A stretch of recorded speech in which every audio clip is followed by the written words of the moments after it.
Welcome to Fluent Phonics.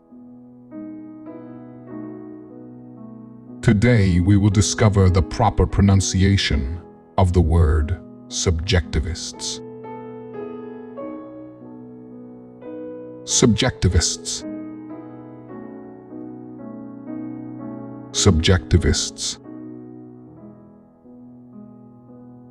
Subjectivists.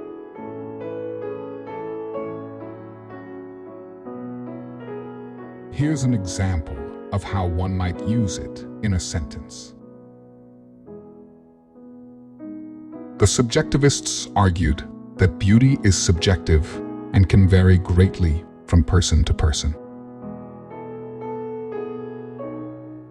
Subjectivists are individuals who believe that opinions, preferences, and judgments are influenced by personal experiences and perceptions rather than objective facts.